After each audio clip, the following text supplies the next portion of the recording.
Yo, quelle est la différence entre un EQ et un EQ dynamique? Dans cette vidéo, je vais te montrer très rapidement comment ça marche, quand et pourquoi l'utiliser. C'est très simple. En gros, quand tu vas appliquer un EQ sur une piste, tu vas venir donc modifier les fréquences de cette piste. Là, par exemple, je travaille sur un acapella.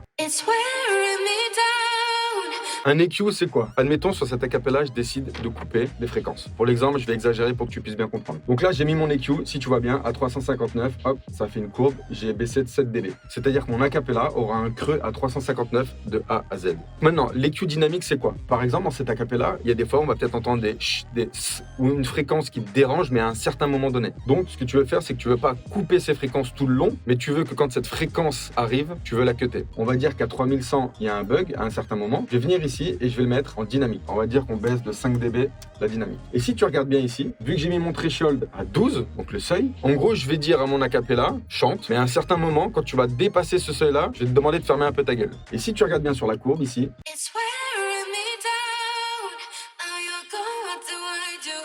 ça agit comme un compresseur. À certains moments donnés, quand ça va dépasser ce seuil, l'EQ va agir et va réduire la fréquence qui me dérange. Donc voilà la différence entre un EQ standard et un EQ dynamique. J'espère que ce petit conseil t'aura aidé. Je te dis à la prochaine. N'oublie pas de t'abonner.